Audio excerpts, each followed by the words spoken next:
My name is Tessa Caldwell. I am 32 years old, and on Christmas Eve I made the kind of drive people tell you not to make unless someone is dying. 6 hours from Minneapolis to northern Michigan, through whiteout snow, black ice, and wind so hard it shook my steering wheel. I kept telling myself it would be worth it. I had gifts in the back seat, a pecan pie on the floorboard, and one stupid little hope in my chest that maybe this year, when I walked in, they would finally look happy to see me.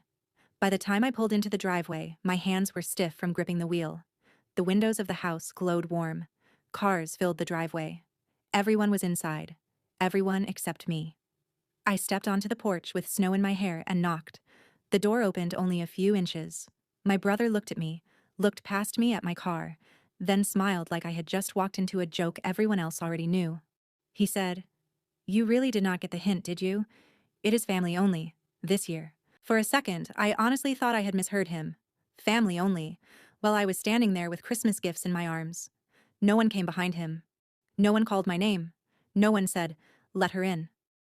The door closed softly, and somehow that was worse than a slam. I walked back to my car without saying a word. 20 minutes later, while I was still sitting in a gas station parking lot with the heater barely working, my phone lit up with a text from my father that was clearly not meant for me. It said, "Unbelievable. She really thought she was welcome." I stared at those words until something inside me went completely quiet.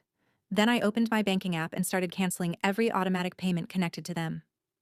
Before I tell you what happened by morning, tell me what the weather is like where you are right now.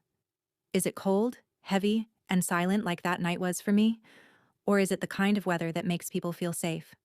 Stay with me, because one tap on my phone turned their perfect Christmas dinner into the beginning of their worst nightmare. The drive back to Minneapolis felt longer than 6 hours, even though the storm had started to calm down. My hand stayed on the wheel, but my mind was still on that porch, on that door closing softly in my face, and on the text from my father that said I really thought I was welcome. I did not scream. I did not call anyone. I did not turn around and demand an explanation. I just drove, because for the first time, I understood that explaining pain to people who caused it on purpose only gives them another chance to insult you. When I reached my apartment, the sky was turning gray. I sat in my car with the engine off and opened my banking app. The truth looked different when it was written in numbers. $200 every month for my parents' propane account. $380 toward my brother's pickup truck because he said he needed it for work. Minimum payments on a credit line his wife promised they would pay off in 6 months. That was almost 2 years ago. Insurance payments for the family cabins, snowplow service for the property, medical copays, utility catch-ups, birthday money for kids who only remembered to call me Aunt Tessa when a gift was coming. I had spent years telling myself I was helping. But real families do not take your money and then laugh when you show up in the cold. So I canceled everything. I removed my card from the propane account. I stopped the transfer to the credit line. I paused the cabin insurance payment and asked the company to contact the property owners directly. I canceled the snowplow renewal that had been billed to me for 3 winters. I even removed myself from the shared warehouse club account my brother's wife had been using like a personal grocery fund. Every time the app asked, "Are you sure?" I pressed yes. I slept for maybe 2 hours. When I woke up, my phone looked like it had caught fire. 43 missed calls. My brother called first, then his wife, then my mother, then my father, then numbers I did not recognize. There were texts, too. "Where are you? Call me right now. This is not funny. You cannot just do this." Nobody said they were sorry for leaving me outside. Nobody said they were sorry for the text. Then I played the first voicemail. It was my brother's wife, and her voice was shaking. "Tessa, please do not do this. We have payments coming out tomorrow. You do not understand what you are ruining." I listened twice, because those words told me everything. She did not say I was ruining Christmas. She did not say I was ruining family. She said payments. That was what I had been to them. Not a daughter. Not a sister. A payment method. I made coffee and sat at my kitchen table while my phone kept buzzing. The old me would have called back, apologized, and restored everything before anyone had to face a consequence. But that woman did not come back from Michigan with me. She was still standing on that porch, holding a pie in the snow, waiting for someone to remember she belonged there.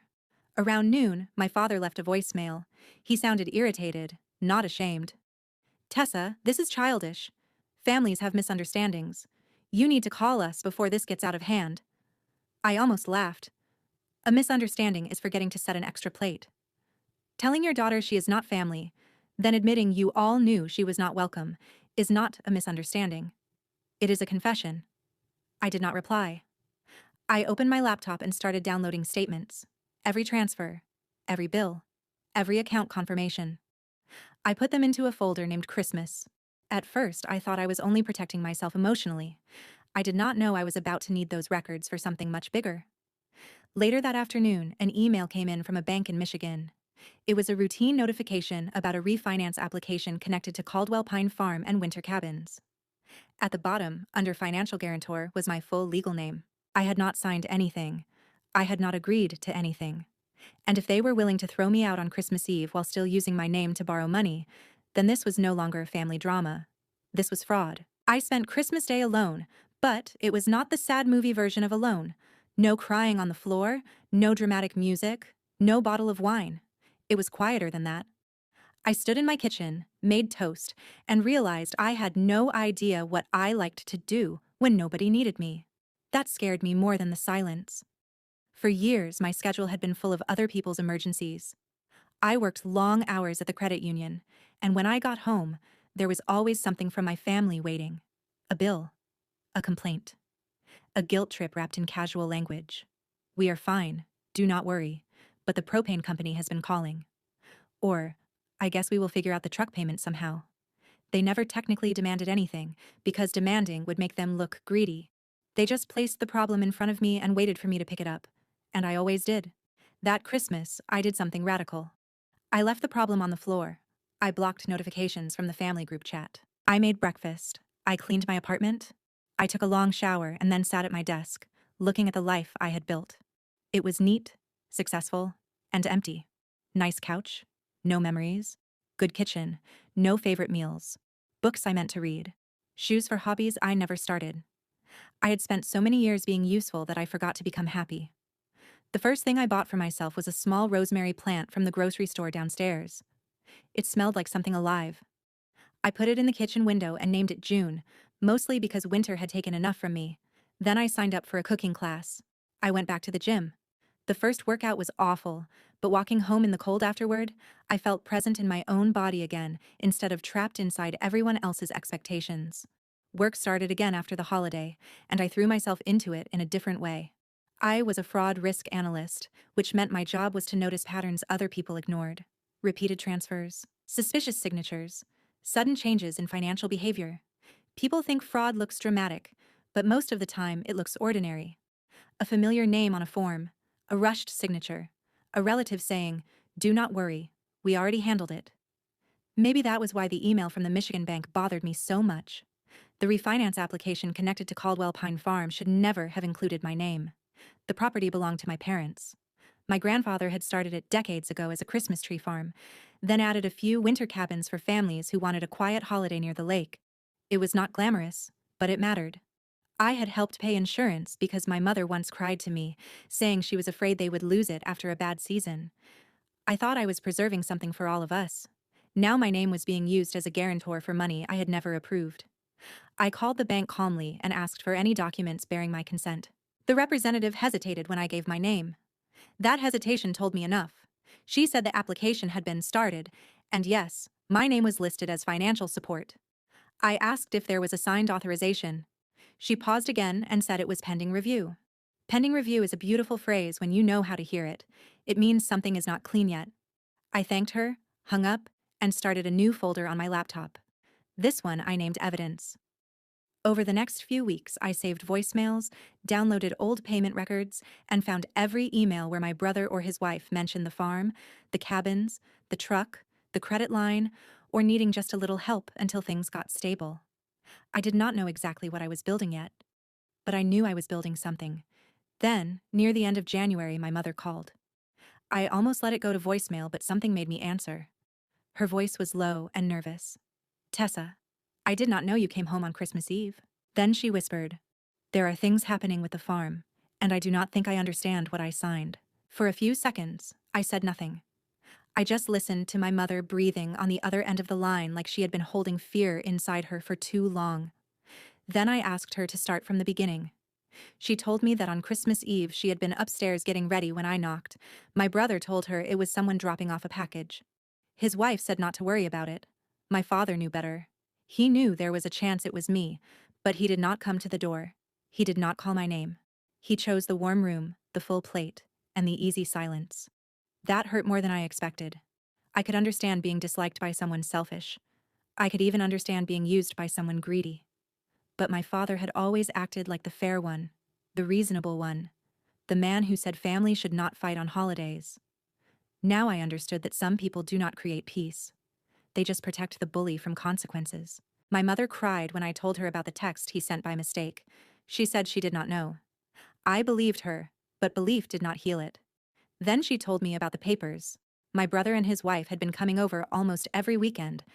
At first, they brought groceries and talked about helping with the farm. Then they started saying she and my father were too old to manage Caldwell Pine Farm and winter cabins. They said the cabin rentals needed modernization. They said taxes would be easier if everything moved under an LLC. My mother did not really understand what that meant. My brother's wife told her it would protect the family. Protect the family. I almost admired how clean the lie was. My mother admitted she had signed a few documents because they kept telling her everyone had already agreed. Everyone included me, supposedly. They said I was too busy to be involved, but I supported the plan financially. That was when I understood why my name had appeared in the refinance application. Publicly, I was not family enough to enter the house on Christmas Eve. Financially, I was family enough to strengthen a loan. I asked my mother if she wanted to transfer the farm. She was quiet for a long time. Then she said, "No, not like this. Your grandfather planted the first trees with his own hands. I do not want to lose it." I asked where my father stood. She sighed and said, "He thinks your brother understands business better." That almost made me laugh. My brother understood how to borrow money and call it ambition. He understood how to make other people pay for his risks. But business requires accountability. I asked my mother to send me pictures of every paper she had. The images came in blurry at first, then clearer.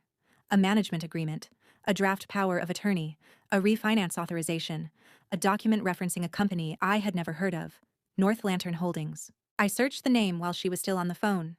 The LLC had been created 6 weeks earlier. Registered agent, my brother's wife. Mailing address, their house. They were not moving the farm into a family business. They were moving it into their control. I kept digging. Public records showed no transfer yet, but there was a pending lien inquiry. A broker's valuation had been requested. In an old forwarded email my brother's wife had written, "Once the farm refinance clears, we can move fast." There it was. They were not trying to save Caldwell Pine Farm. They were trying to use it as a ladder. Borrow against it, buy their dream lake house, maybe rent out the cabins under their own company, and leave my parents with the risk. I told my mother not to sign anything else. I told her not to warn them. Just wait. When I hung up, I sat in silence for a long time. Then I opened the evidence folder and added a new subfolder called Farm. The pain was still there, but something sharper had joined it. Purpose. I was done begging for a place at their table. The next time I drove back to Michigan, it would not be for Christmas dinner. It would be for proof. 2 weeks later, I drove back to Traverse City under a clear blue sky. No snowstorm, no gifts, no pie, no small hope in my chest begging to be fed. Just me, my phone, a folder of printed documents, and a calmness that felt almost dangerous. I parked at the end of the driveway. The farm looked the same from the outside. Rows of Christmas trees stood under patches of old snow. The cabins sat beyond them, quiet and rustic, with smoke rising from one chimney, where renters were probably enjoying the peaceful winter weekend my family was trying to sell out from under my mother. I knocked once. My brother opened the door. For a second, his face did the math. No storm, no presents, no apology. He forced a smile and said, "Well, look who finally decided to come around." I did not smile back. I said, "I need to talk to Mom." His wife appeared behind him almost instantly, like she had been close enough to listen.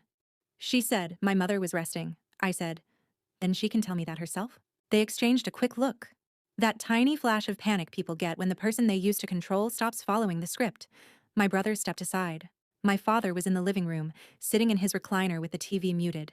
He looked at me, then looked away. That told me more than any apology could. My mother was on the couch with a blanket over her lap. When she saw me, her eyes filled with relief and shame. I sat across from her and placed the papers on the coffee table. I kept my voice gentle because this part was for her. I asked, "Did you understand that these documents could move control of the farm to North Lantern Holdings?" She looked at the papers, then at me. "No," she said. "They told me it was for repairs and taxes." I asked, "Did you know North Lantern Holdings is registered to her?" My mother's face changed as the truth landed. My brother stepped forward and said, "This is ridiculous. You are twisting things." His wife added, "We were helping. Somebody had to be responsible since you ran off to Minneapolis and only show up when you want attention." I looked at her carefully. She had always been polished in that sharp way, the kind of person who made cruelty sound like organization. I said, "I showed up on Christmas Eve. You left me outside." She rolled her eyes. "You were not invited. That is not the same thing." My father finally spoke. "Tessa, maybe this is not the time." I turned to him. "When would be the time, Dad? Before or after my name got used on a loan application I never signed?" His mouth opened, then closed. My brother's wife said, "Your name was only listed because you had always helped with the farm. That does not mean anything." I laid the bank email flat on the table. It means something when a lender thinks I am guaranteeing debt. It means something when Mom signs paperwork she does not understand. It means something when an LLC registered to you starts appearing around property that does not belong to you. My brother snapped. "You think you are so smart because you work at a credit union." I said, "No. I am smart because I finally stopped trusting people who only call me when they need money." His wife stepped in front of him. "You wanted to be needed," she said. "You liked being the hero. Now you are mad because we had one Christmas without you." I laughed once. "You did not have Christmas without me. You had Christmas paid for by me. The groceries were on my card. The propane was mine. The insurance protecting those cabins was mine. The truck in the driveway is behind because I stopped covering the difference. So do not pretend you excluded me because I was dramatic. You excluded me because you thought I would keep paying after you made it clear I was not family." My mother started crying. My father stared at the carpet. My brother looked embarrassed, but not sorry. His wife was the one who finally lost control. Her face went red and she said, "Fine. You want the truth? You were never the daughter everyone loved. You were the account we called when things got expensive." The room went silent. Even my brother looked at her like she had gone too far, but he did not deny it. That was the part that mattered. I looked at my phone sitting face up on the coffee table, recording with the red timer running. Before I came in, I had clearly said I would record the conversation for my own protection. They had been too arrogant to care. I stopped the recording and stood. My voice was steady. "Good. Then from now on, that account is permanently closed." My brother asked what that was supposed to mean. I gathered my papers and looked at each of them. "It means Monday morning is going to be very busy." Then I walked out through the same front door that had been closed on me Christmas Eve. This time, I was not leaving empty-handed. Monday morning, I did not post anything online. I did not send angry texts or call relatives to tell my side. People like my brother and his wife expect emotional reactions because emotional reactions are easy to dismiss. Crazy, bitter, jealous, dramatic. I gave them paperwork instead. At 8:15, I sent a formal dispute letter to the Michigan bank handling the refinance application. I explained that my name had been used as a financial guarantor without authorization. I attached identification, old payment records, and a clear statement that voluntary support did not equal consent to debt. I requested an internal fraud review and asked that no loan connected to Caldwell Pine Farm and winter cabins move forward until all signatures were verified. At 9:30, I called a Michigan lawyer who specialized in elder financial exploitation and property disputes. Her name was Marlene Price, and her voice made panic feel unnecessary. I sent her everything: the LLC filing, my mother's photos, the refinance notice, the recording from the living room, the text from my father, the payment records, the voicemail where my brother's wife begged me not to stop the payments. Marlene listened, asked 3 sharp questions, and said, "This is not just family conflict. This is a pattern." By noon, she had a plan. Freeze any transaction involving the farm until the court could review whether my mother had been pressured or misled. Revoke any pending authority my brother or his wife claimed to have. Notify the insurance company and lenders that ownership and authorization were under dispute. Separate my finances completely from theirs. That last part felt like cutting a rope I had carried for years. I contacted the company tied to my brother's truck loan and confirmed I was not a co-borrower, only the person making supplemental payments. Those stopped permanently. I contacted the credit line lender and submitted evidence that the original agreement had been misrepresented to me. I had been told it was a short-term repair fund. Instead, they had carried a balance for nearly 2 years while using my payments to keep the account alive. The lender could not erase everything overnight, but they removed my payment method and flagged the account for review. I also called the snowplow contractor and the cabin insurance company. I was polite. I said the property owners needed to update billing information directly. Within 48 hours, the little world my brother and his wife had built on top of my silent payment started shaking. The bank froze the refinance application.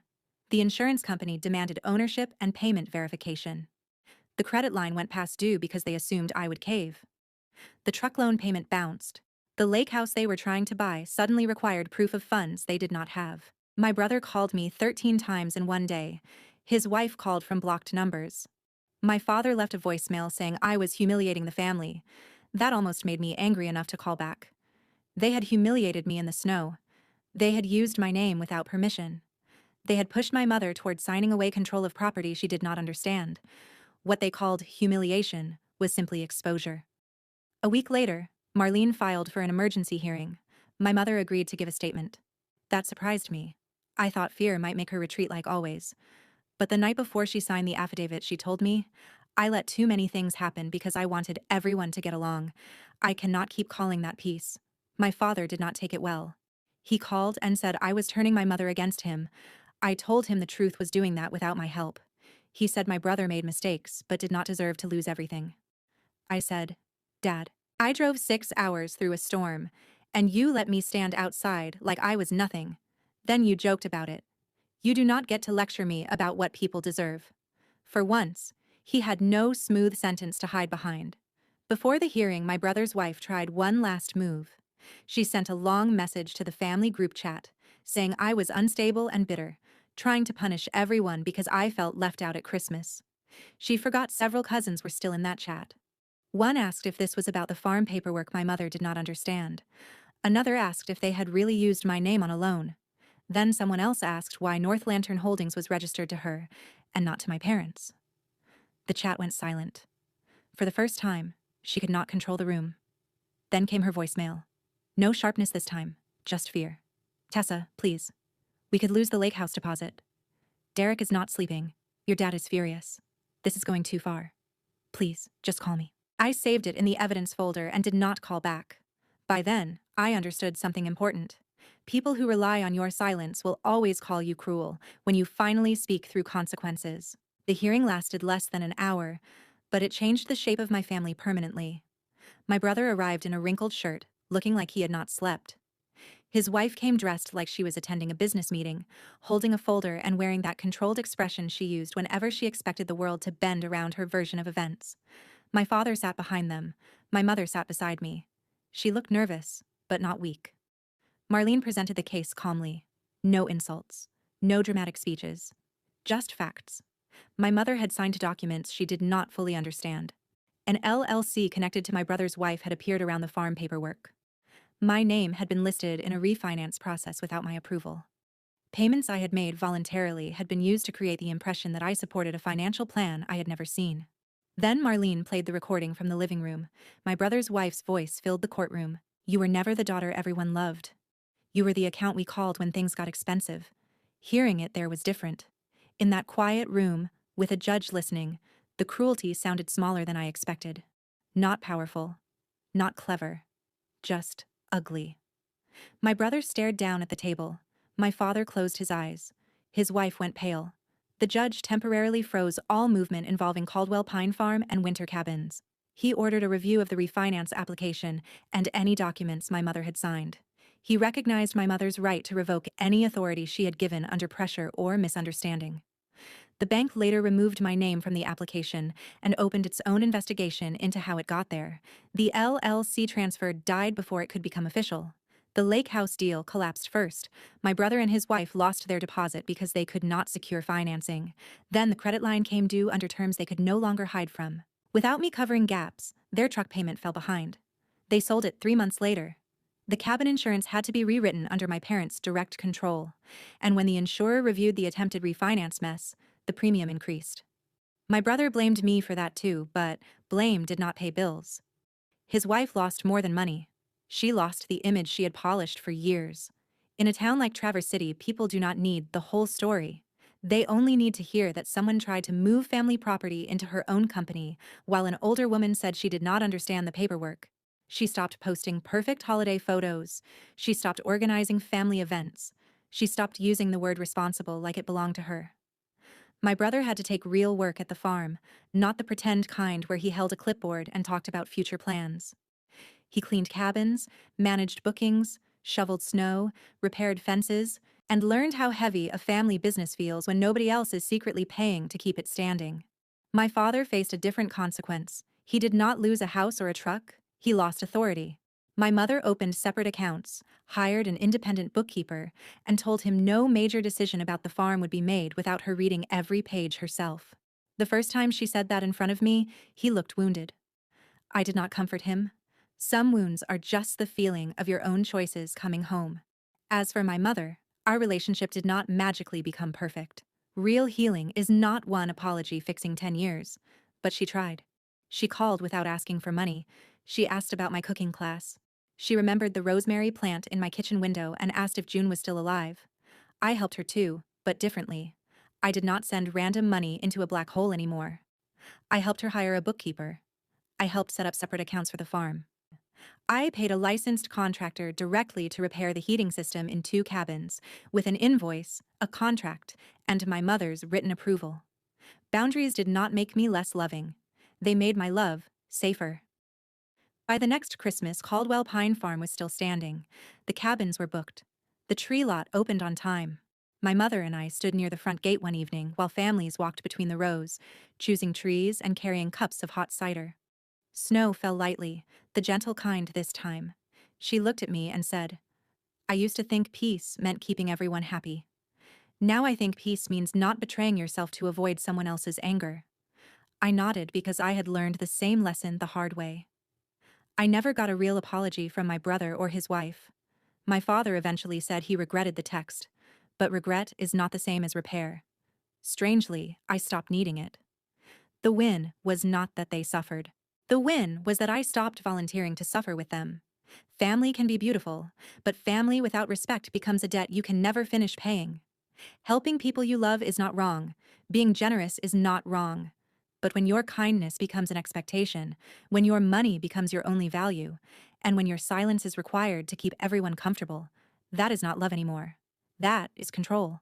Education is not only what we learn in school. Sometimes the most valuable knowledge comes from the moment life forces us to ask why we keep giving to people who would not open the door for us in a storm. Boundaries are not cruelty. They are instructions for how your heart, your time, and your future must be treated. I drove 6 hours through a snowstorm hoping to be welcomed by my family. Instead, I found out exactly where I stood.